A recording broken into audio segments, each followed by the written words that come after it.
Beatrice Thorne was a ghost at her own family's table.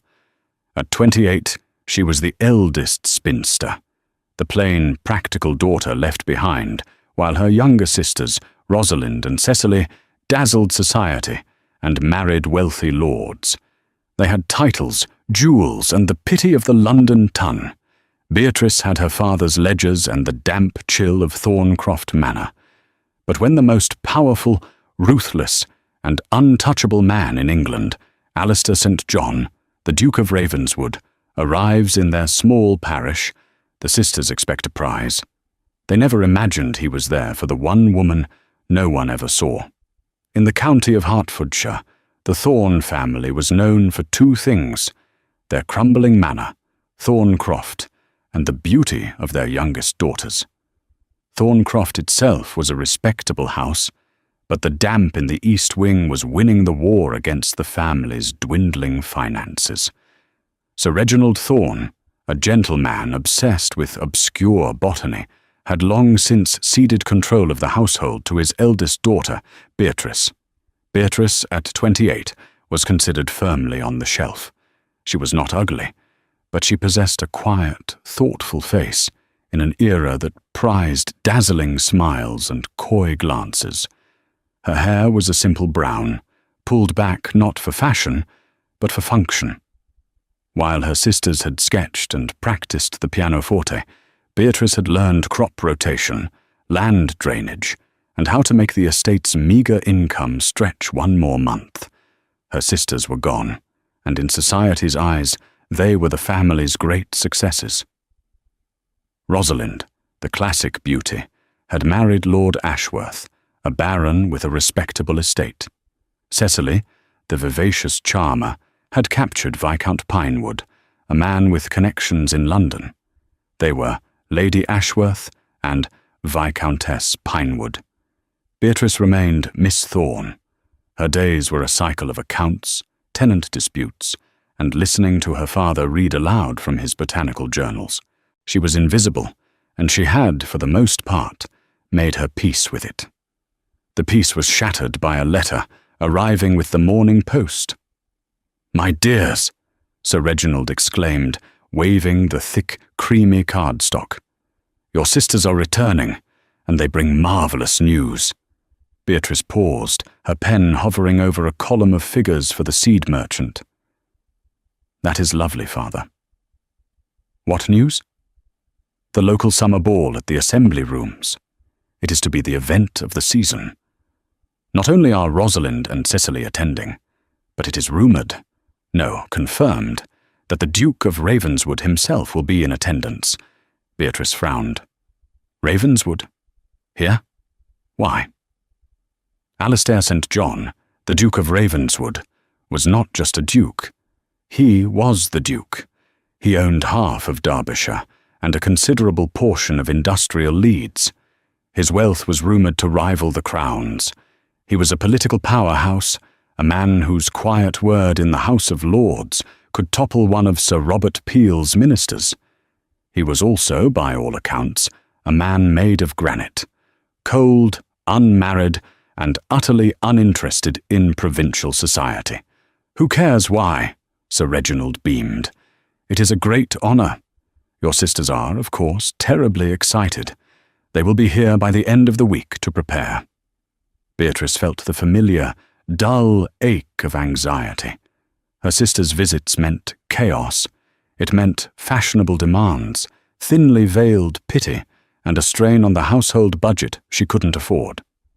And the Duke, he was merely a complication. She was more worried about the leaking roof in the library. "I shall have Mrs. Gable air out their rooms," Beatrice said, turning back to her ledger. "Beatrice, dear," her father said gently, "you will need a new gown for the ball." "My blue silk will do," she murmured. "That is 5 years old," he fretted. "Then it is," Beatrice replied, dipping her pen in the ink. "A well-acquainted friend." She had tenants to think about, not ball gowns. The Duke of Ravenswood was a problem for other women. Rosalind and Cecily descended upon Thorncroft like a whirlwind of silk, lace, and London gossip. They kissed their father, patted Beatrice on the cheek, and immediately began rearranging the furniture in the drawing room, complaining about the light. "Beatrice, darling, you simply must do something about this wallpaper," Rosalind, Lady Ashworth, sighed, peeling a corner with her gloved finger. She was willowy and fair, and her pity was always delivered with a beautiful smile. "The damp, you know," Beatrice replied, noting the cost of new paper in her head. "I find it historic." "It's mould, Beatrice." Cecily, Viscountess Pinewood, laughed. Cecily was all bright curls and sharp wit. "And honestly, the entire house smells of wet dogs and— Is that cabbage?" "Cook is preparing dinner," Beatrice said stiffly. That evening, the sisters dominated the conversation, speaking of London, of parties, and, inevitably, of the Duke. "They say he is looking for a wife," Cecily announced, tapping her spoon. "He is 35. It's high time he secured the succession. His bank, Coutts & Co., is apparently urging him to settle his affairs." "He won't find one here," Rosalind scoffed. "Can you imagine? The Duchess of Ravenswood, from our little village. He is probably just inspecting his land holdings. The Ravenswood estate borders ours to the north, doesn't it?" "Yes," Beatrice said, her interest piqued for the first time. "The northern marshes. The drainage there is terrible. It floods our lower fields every spring." Rosalind stared at her. "Beatrice, we are discussing the most powerful peer in England, and you are worried about mud." "The mud is our income, Rosalind," Beatrice said quietly. "Oh, let her be," Cecily said, waving a dismissive hand. "She enjoys her little farm." "But Beatrice, for the ball. That blue silk? Again. You look like a governess." "It is all I have." "Nonsense," Rosalind declared. "We shall lend you something. I have a yellow muslin.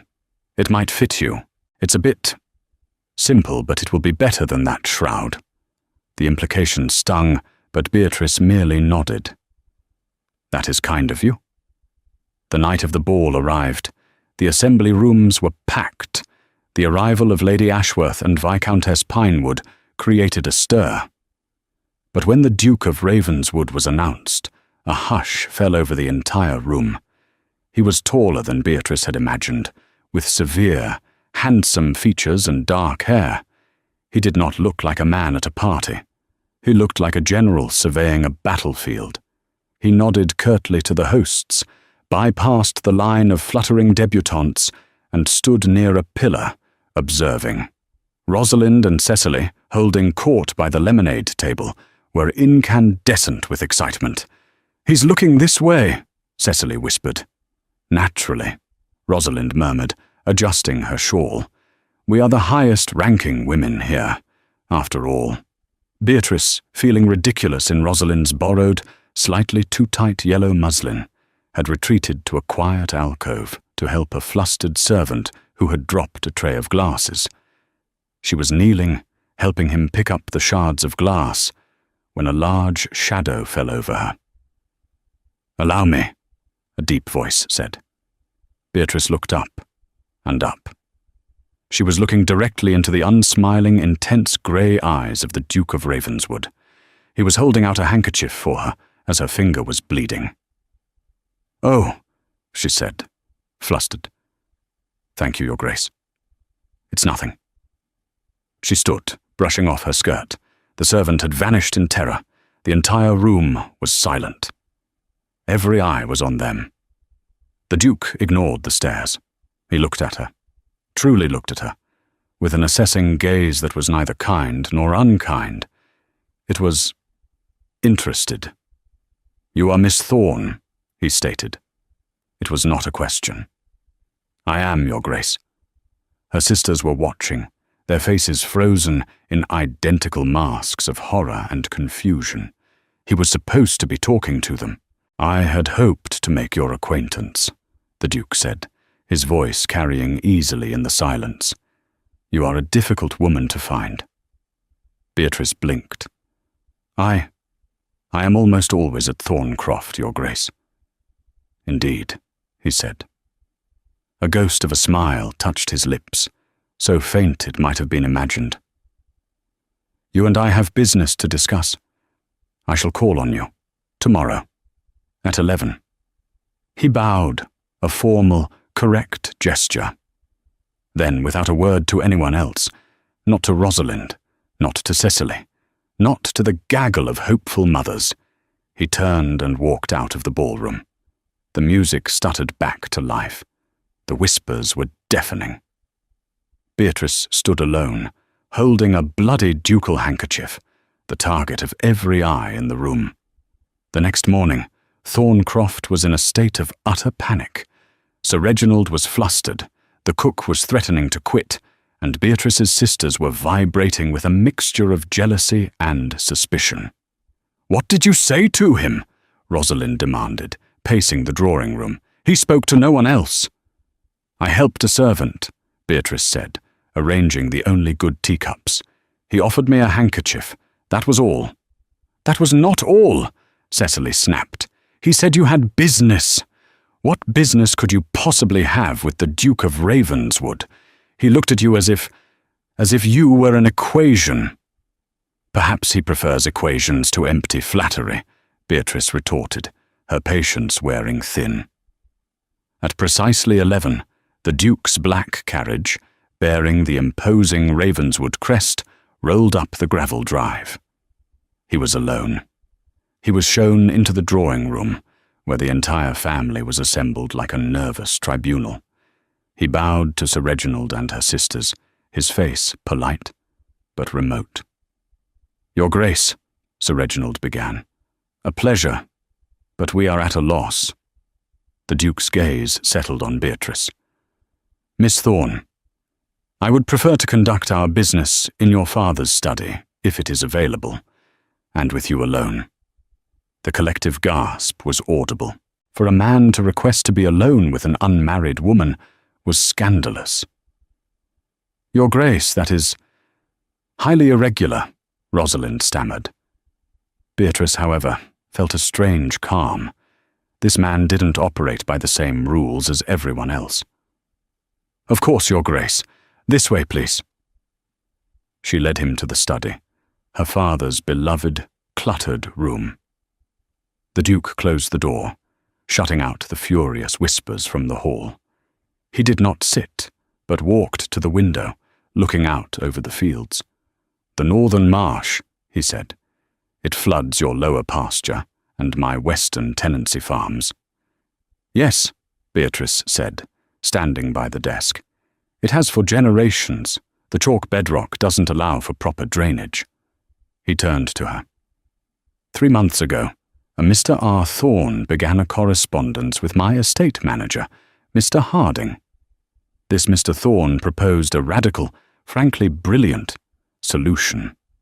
Not just drainage ditches, but a series of deep-cut channels using pressurized steam-driven pumps to divert the water to the Gade River, creating a new reservoir for the dry season. Beatrice held her breath. "Ah, Thorne. Reginald Thorne. My father." The Duke smiled, a true, cutting smile this time. "Your father is a botanist. His last publication was on the pollination habits of the Ophrys apifera. He has no interest in hydrology. I, however, do. I recognized the handwriting on the initial proposal. It was the same handwriting I saw on a petition for parish road repairs last year, signed by one Miss Beatrice Thorne." He reached into his breast pocket and produced a folded letter. Her letter. "You knew," she whispered. "I suspected," Alistair said. Harding was dismissive. He said the plan was too expensive, too new. I told him to implement it. 2 months ago, my engineers began work on my side of the border. The initial results are remarkable. My western farms are projected to increase their yield by 40%. You, Miss Thorne, are a genius." Beatrice felt light-headed. I just saw a problem and found a solution." "You found a solution that seasoned engineers scoffed at. You have saved me, conservatively, £50,000, and you did it from this dusty room, using your father's name, because you knew no one would listen to a woman." He paused, his gaze pinning her. "Which brings me to my business. The project is stalled. My engineers cannot solve the pressure variance in the main pump.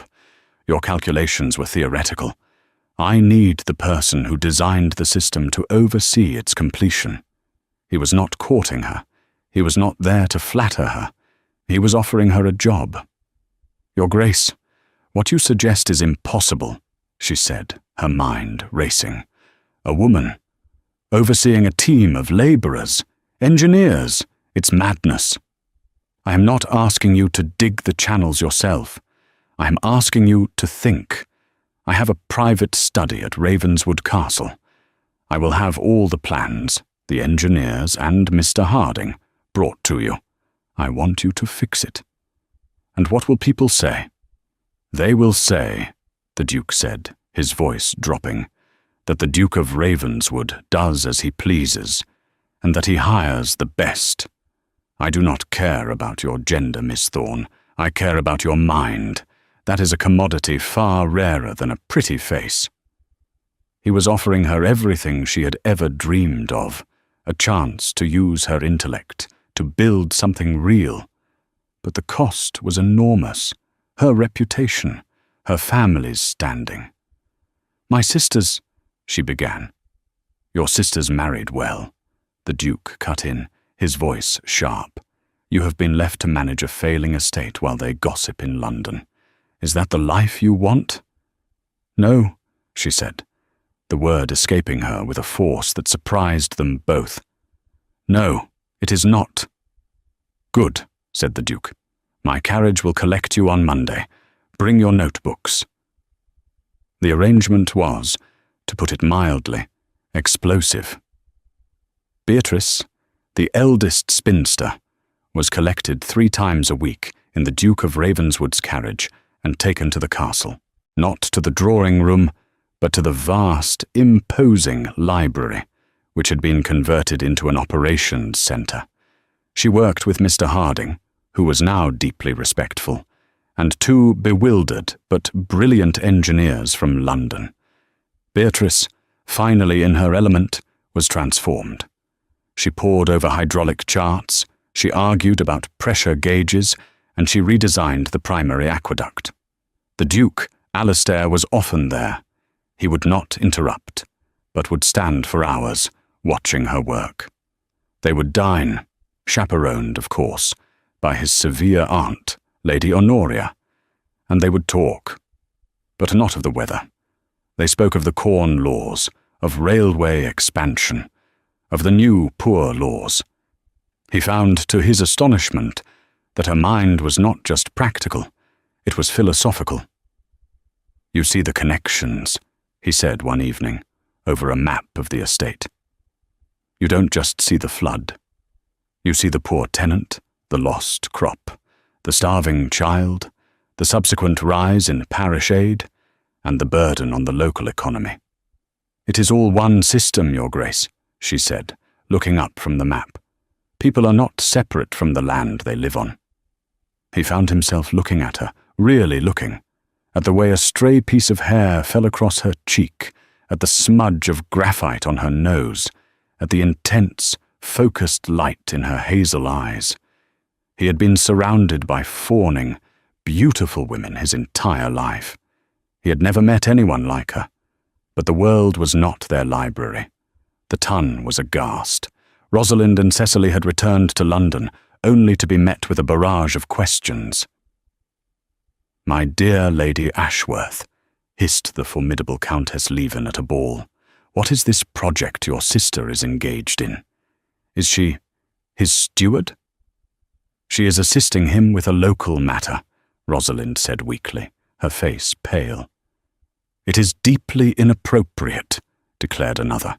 "A young woman, unchaperoned for hours at a time with a man like that. It will ruin you all." The sisters' social standing, for which they had worked so hard, was beginning to teeter. They were being snubbed, Their husbands were furious.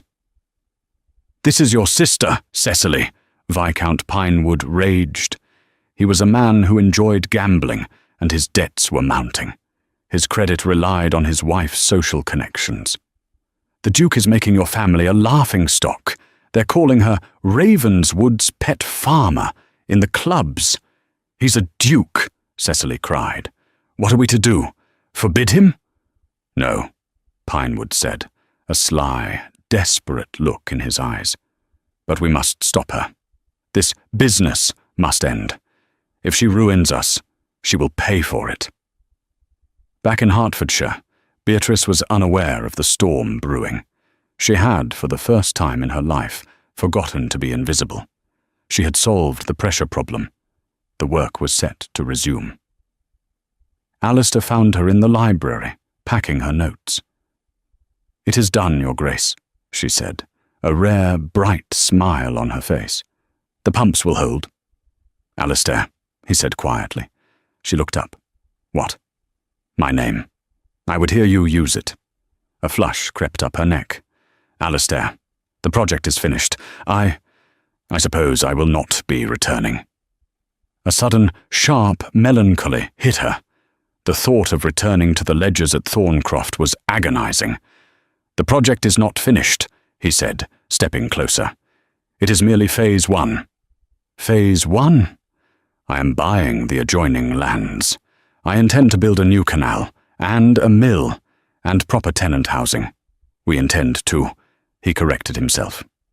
"I find, Miss Thorne, that my estate has been run rather poorly without you." This was not a job offer. It was something else. It was a proposal of a partnership so radical it had no name. "I cannot," she whispered. "The scandal. My sisters." "Damn your sisters," he said, his voice a low growl. "They would have let you rot in that house. I will not." He reached out, not to touch her, but to tuck that stray piece of hair behind her ear. His fingers brushed her temple. It was the lightest touch, but it sent a shock through her. "Beatrice," he said, "do not return to Thorncroft." Before she could answer, the library doors burst open. Her sister Cecily stood there, her face a mask of rage, flanked by her husband, Viscount Pinewood. "Beatrice, you are to come home at once," Cecily shrieked. "You are disgracing us. You are ruining us all." "Cecily, what is the meaning of this?" Beatrice was mortified. The Duke turned, his face hardening into the cold mask that Ton knew so well. "Viscountess," the Duke said, his voice lethally soft. "You are trespassing, and you are screaming. And you, Your Grace, are toying with my sister and destroying my family's name," Cecily shot back, emboldened by her husband's presence. "Cecily, please, this is a misunderstanding," Beatrice pleaded. "We are working." "Working?" Cecily laughed, a high, hysterical sound. "Is that what you call it? Hiding away with him for weeks? The gossip is everywhere. The Morning Post has all but named you. They call you the Hertfordshire schemer." Beatrice's blood ran cold. The Morning Post was the most vicious of the London gossip columns. Viscount Pinewood stepped forward. He was a weaker man than the Duke, but he had a desperate man's bravado. "Your Grace, my wife and I must insist that this arrangement ceases. My sister-in-law is clearly overwrought. She doesn't understand the implications. We are her guardians in this." "You are not my guardian," Beatrice said, finding her voice. "You have no idea what is at stake," Pinewood snapped. "My creditors are calling in my notes. I've been blackballed from 2 clubs, all because you are playing at being an engineer. You will come home, Beatrice, or you will have no home to return to." "That," the Duke said, stepping in front of Beatrice, "is enough." "Alistair, no," Beatrice said, putting a hand on his arm. She turned to her sister. "Cecily, I never intended to harm you. But this work, it is important, more important than your family," Cecily cried. "More important than Rosalind's husband, whose political appointments are being questioned. You were supposed to be the quiet one, the one who stayed home and caused no trouble. You have become selfish." "Selfish?" Beatrice repeated, the word striking her like a slap.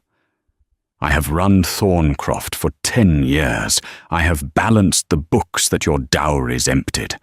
I have sacrificed every single thing, every hope, every dream to keep that house standing, while you and Rosalind played at being ladies. And you call me selfish?" The venom in her own voice shocked her. Cecily recoiled, her face pale. "It is over, Beatrice," Pinewood said, grabbing his wife's arm. "You've been warned. If you are not home by nightfall, Sir Reginald will be informed of your indiscretion." He put a heavy, insulting emphasis on the word. They stormed out, leaving an echoing silence in the great library. Beatrice sank into a chair, her hands shaking. "They will ruin my father." "They will not," Alistair said, his face rigid with fury. "You don't understand. My father is a gentle man. This will break his heart. They think I am your mistress." "And are you?" he asked, his voice quiet. She looked up, meeting his intense gaze. "You know I am not. But the world believes it. And your sister and her feckless husband are fanning the flames.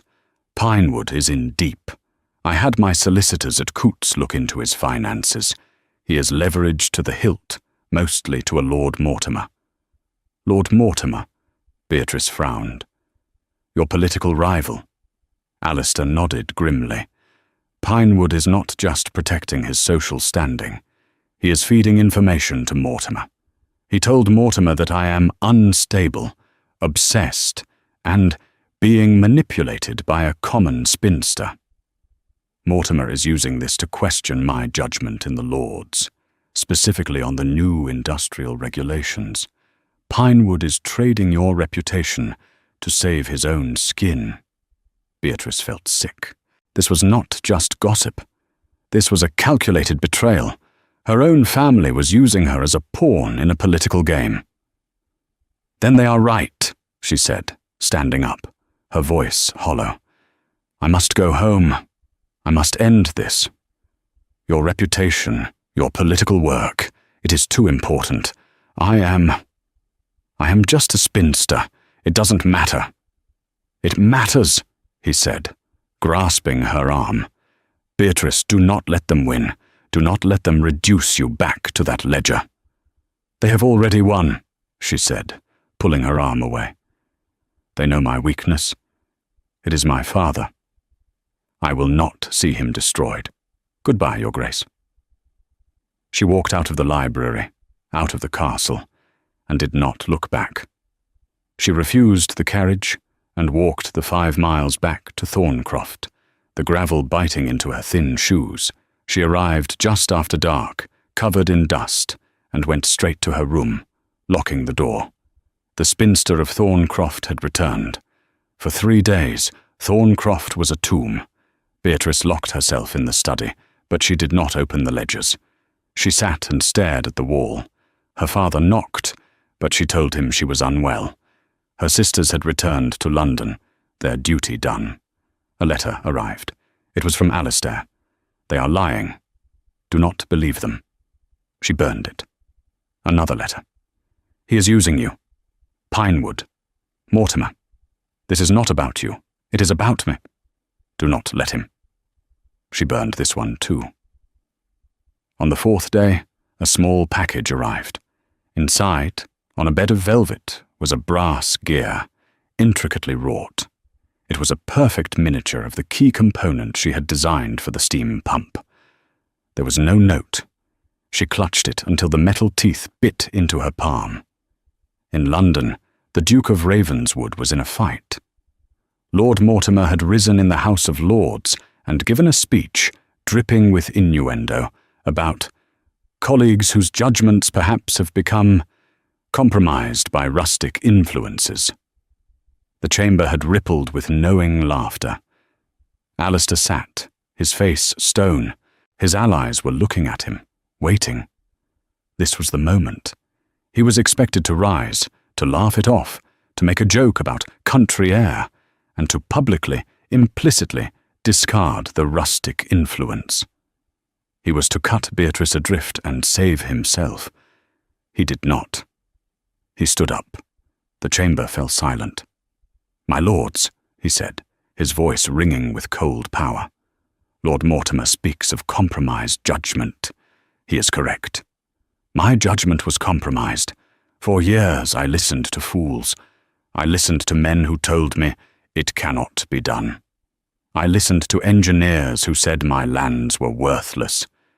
He paused, his gaze sweeping the chamber. "And then I found a mind that showed them all to be the charlatans they are. A mind of such clarity and brilliance that it has already saved thousands of my tenants from flooding and will revolutionize hydrology in this country. This rustic influence, to which the noble lord refers, has more intellect in her little finger than Lord Mortimer has in his entire acquaintance." He turned to look directly at Lord Mortimer. "And as for my compromise, I have indeed been compromised. I have been compromised by integrity, by genius, and I will not, now or ever, suffer that genius to be insulted by a man who finances his political attacks through the gambling debts of ruined viscounts." The shot was so direct, so brutal, that a collective gasp went up. Viscount Pinewood, sitting in the gallery, went white as death. The Duke of Ravenswood had just declared war. He had not denied Beatrice. He had defended her. He had tied his entire reputation to hers. He had chosen the spinster over his career. He left the chamber without another word. The Times would call it the most dramatic speech of the session. He rode all night, not in his carriage, but on horseback, arriving at Thorncroft as the sun was rising. He didn't knock. He tethered his horse and walked straight to the gardens, where he knew she walked in the mornings. Beatrice was there, pacing the damp gravel path, the brass gear clutched in her hand. She looked pale and exhausted. She saw him and stopped. You should not be here. You have ruined yourself." She had read the reports in the paper. "That is a matter of opinion," he said, walking toward her. He was still in his London clothes, muddy and dishevelled, but he had never looked more powerful. "Alistair, you have to leave," she pleaded. "My sisters... Pinewood." "Pinewood is finished," he said curtly. "After my speech, his creditors, of whom I am now the primary one, have seized his assets. He and your sister will be living in a rented cottage in Bath by Christmas. As for Rosalind, her husband has more sense. He has already sent me a note of profound apology." Beatrice stared at him, trying to comprehend the scale of his actions. He had dismantled her enemies in a single stroke. "But why?" she whispered. "To defend me? Why?" "Because," he said, stopping directly in front of her. "In London, surrounded by all those powerful men, I realized I did not give a damn about any of them. I realized the only opinion in the world I cared about was yours. I realized that my power is useless, a hollow, ringing brass bell, unless you are there to share it. And then, Alistair St. John, the Duke of Ravenswood, the most powerful and ruthless peer in England, did the one thing no one had ever seen him do. He knelt. He went down on one knee, on the cold, damp gravel, in the morning light, before the plain, practical spinster. Beatrice's hands flew to her mouth, the cold, sharp edges of the brass gear pressing into her palm. "Your Grace! Alistair! Get up, please. You are muddying your coat. What are you doing?" "Beatrice Thorne," he said, his voice raw. He ignored the damp gravel grinding into his knee, his gaze locked on hers. All the coldness, the granite facade he showed the world, was gone. In its place was a raw, terrifying vulnerability that struck her silent. I am doing what I should have done the moment I read your first letter. I am securing the single greatest asset I have ever encountered. You have ruined yourself, she whispered, the tears she'd held back for days finally blurring her vision. I saw the papers, the Morning Post, Lord Mortimer. They said you were compromised, that your judgment was infected. It is, he said, a harsh, almost laugh escaping him. It is infected with clarity. I stood in that chamber, Beatrice. I listened to that fool, Mortimer, preen and posture, alluding to my rustic influence. And they all waited. He reached out, not to touch her, but as if to grasp the air between them. They waited for me to laugh, to make a witty, dismissive remark, to throw you away like a trifle to save my own political skin. That is the game. That is what a sensible man would have done. And you did not, she breathed, already knowing the answer. I did not, he confirmed. I stood, and I told them the truth. I told them my judgment was compromised. For years I had listened to sycophants and fools who told me what I wanted to hear. I listened to engineers who told me it cannot be done. And then, his voice dropped, I found a mind that showed them all to be the charlatans they are. I told the House of Lords that this rustic influence had more integrity and genius in her little finger than Lord Mortimer had in his entire, indebted, parasitic acquaintance. He saw the shock on her face and nodded. Oh, yes. I spoke of his financing. I spoke of the gambling debts of ruined viscounts. Beatrice suddenly understood. Pinewood. Cecily's husband. Pinewood is finished, Alistair said, his tone flat and cold, the Duke of Ravenswood returning for a brief, lethal moment. He was feeding information to Mortimer to save his own skin, using your reputation as his currency. After my speech, his creditors, of whom I am now the primary one, called in every note. He and your sister will be living in a rented cottage in Bath by Christmas, if they are lucky. Beatrice felt a chill. The speed, the totality of his power. It was breathtaking. He had dismantled her enemies in a single stroke. And Rosalind? Her husband, Lord Ashworth, has more sense. He sent me a note of profound apology this morning. He values his political appointments. The full scope of his actions settled on her. He hadn't just defended her. He had publicly, irrevocably, declared war on her behalf. He had tied his entire reputation to hers. He had chosen the spinster over his career. But why, she whispered, to do all that? For me? Because, he said, his voice softening again. In that moment, standing in that chamber, I realized I did not give a single damn about any of them. I realized the only opinion in the world I cared about was yours. I realized my wealth, my title, my power. It is all a hollow, ringing brass bell unless you are there to share it, unless I am using it to protect you. He shifted, reaching into his coat pocket. He did not pull out a gaudy diamond, the kind her sisters would have coveted.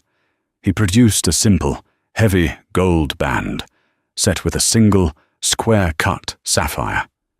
It was the color of the sky just before dawn, deep and clear and full of promise. They say I am a man of stone, he said, his voice thick with an emotion she had never heard. You are the only person who ever saw that I was not. They call you a spinster. I call you my equal. They say I am being manipulated. They are correct. You have manipulated your way into my heart, a place I had long since barricaded. He held the ring out to her. The sunlight caught the stone, and it seemed to burn with a cold fire. I am not offering you a job, Beatrice, and I am not offering you protection, though you shall always have it. I am offering you a partnership, in all things, in the fields, in the mills, in Parliament, and in life. They expected me to choose a child from the debutantes to be my duchess, but I do not want a child. I want a woman. I want you. Will you be my duchess? Will you marry me, Beatrice?" Beatrice was crying, silent tears tracking through the dust on her cheeks. She had spent a lifetime managing accounts, balancing losses, and here was a debt she could never repay, a profit she had never dared to calculate. She had spent a lifetime being invisible, and here was a man who saw her more clearly than she saw herself. She did not give him her hand to be pulled up. Instead, she knelt too. She sank to the gravel in front of him, her simple dress pooling in the dirt. She took his face in her shaking hands, her thumbs brushing away the exhaustion under his eyes.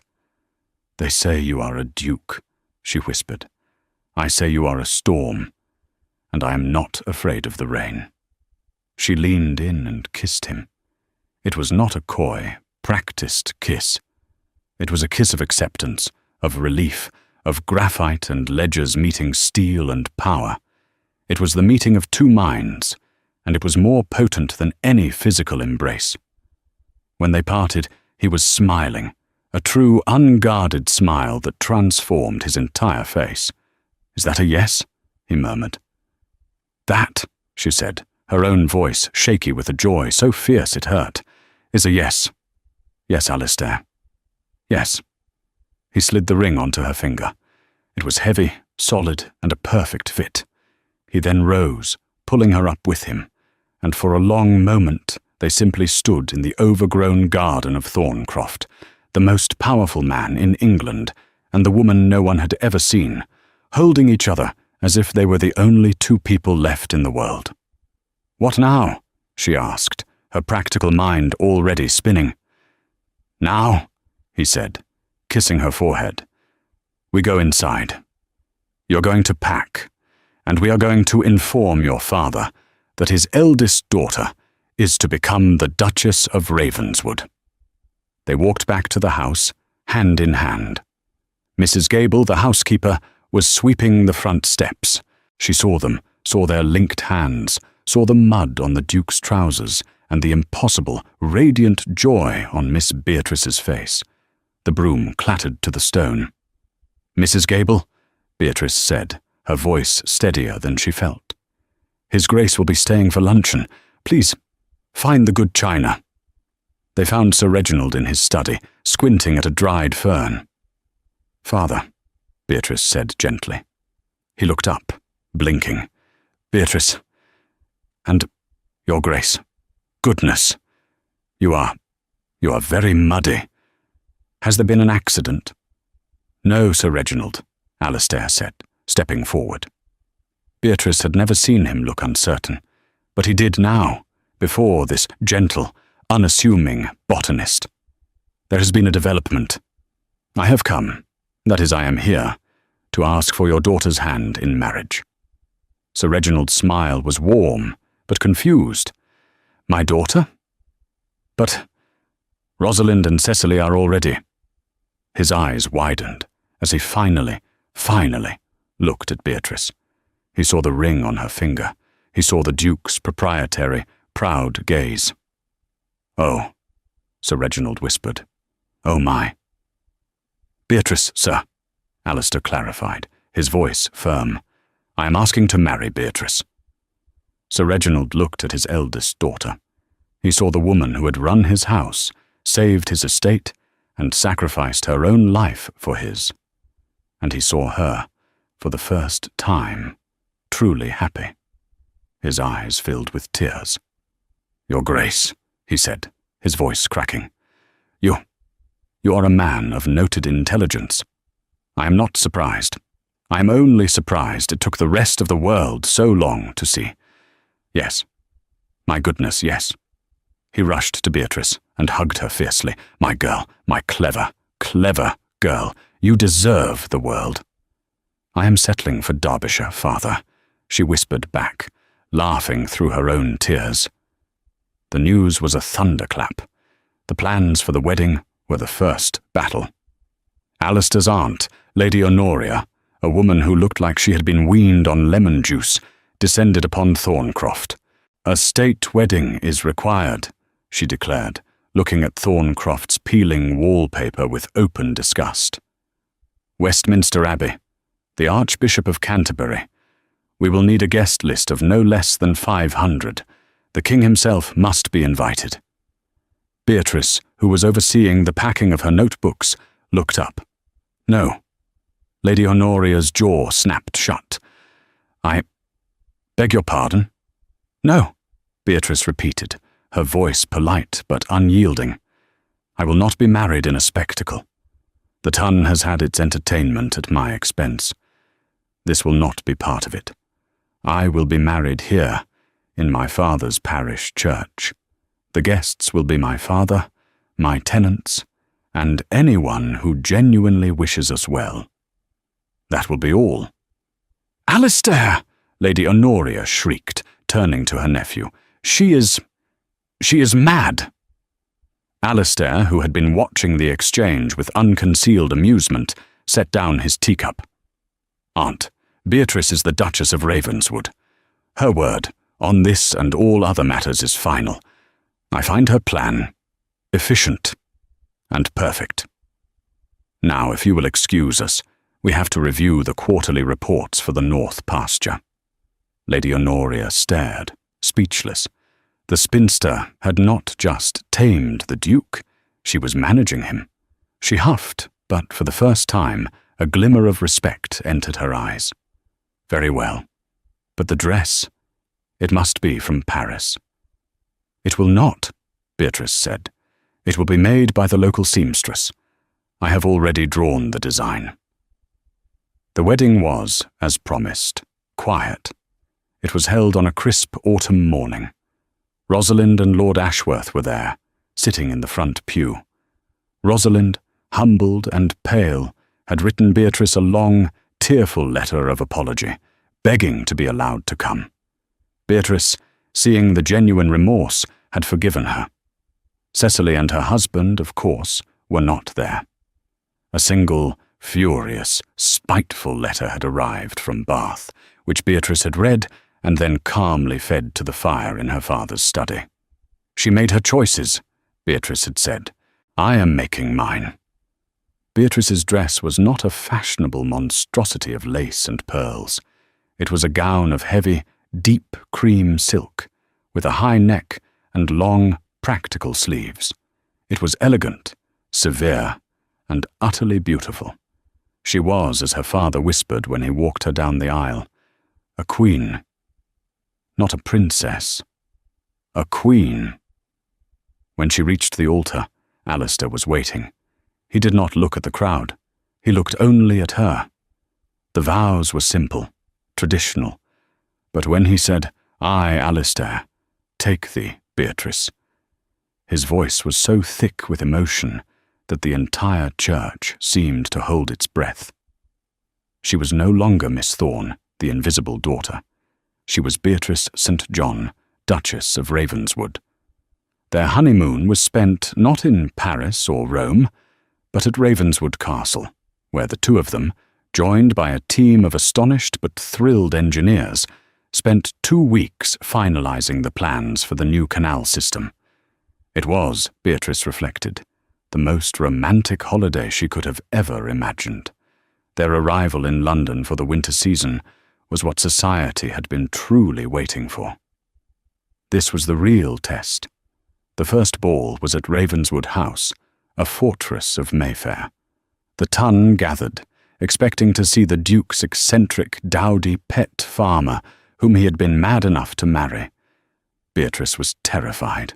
She stood at the top of the grand staircase, her hand on Alistair's arm. She was not in borrowed muslin. She was in a gown of deep Ravenswood blue, the colour of his eyes and her ring. The famous Ravenswood sapphires, which had not been seen in public for a generation, were cold and heavy around her throat. "I cannot do this," she whispered, her hands shaking. "They are all waiting." "Yes, they are," Alistair said, turning her to face him. He did not pat her hand. He held her gaze. "You are not here tonight for their approval. They are here for yours. You are the Duchess of Ravenswood. This is your house. They are your guests. And I," he kissed her hand, "am your husband. Now, shall we go down and see who is worth speaking to?" He led her down the stairs. The music, the chatter, all of it died into a deafening silence. Every eye was on her. The formidable Countess Leven, the woman who had insulted her in Hertfordshire, was the first to approach, her smile a painted-on razor. "Your Grace," the Countess purred, curtsying low. "What a transformation. You have climbed very high, very fast." Beatrice looked at the woman who had dismissed her so easily. She did not flush. She did not stammer. She smiled, a small, cool smile. "Countess, how kind of you to notice. But I did not climb. I was recognized. There is a difference." The Countess's smile faltered. "You are concerned for my reputation in Hertfordshire, I recall," Beatrice continued, her voice clear and carrying. "You will be pleased to know my rustic influence is now informing His Grace's new agricultural policy. We find a fed tenant is a happy tenant, and a happy tenant is a profitable one.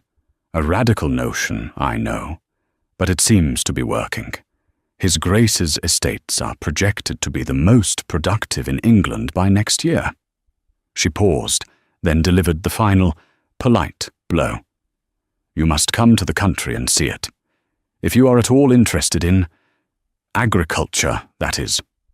The Countess, utterly defeated, could only curtsy again. "Your Grace." The message was sent. The Tun saw it. The spinster was not a meek mouse to be pitied. She was a lioness. She was her husband's partner, not his pet. And the Duke, standing beside her, was watching the exchange not with menace, but with an expression of such profound, unadulterated pride that no one in the room could mistake it. Lord Mortimer, standing alone in a corner, saw it. He looked diminished, a ghost at the feast. He raised his glass to Alistair in a silent toast of surrender. Alistair, his eyes on his wife, ignored him completely. But the final triumph was not at a ball. It came a year later. The Ravenswood proposal, a sweeping land reform bill based on Beatrice's drainage principles and Alistair's political clout, was being debated in Parliament. It was revolutionary, and Alistair had pushed the boundaries even further. He had secured his wife an invitation to speak. Not at a ladies' tea, but at the Royal Society. It was unheard of. The day arrived. The room was packed. It was a sea of grey-haired, sceptical men. The whispers were loud. A woman? A duchess playing at science? It's an indulgence by Ravenswood. Beatrice walked to the podium. She was not in jewels. She was in a practical dark wool dress, her hair pulled back. She was terrified. But then she saw Alistair in the front row, looking at her as he had in the garden, as if she were the only person in the world.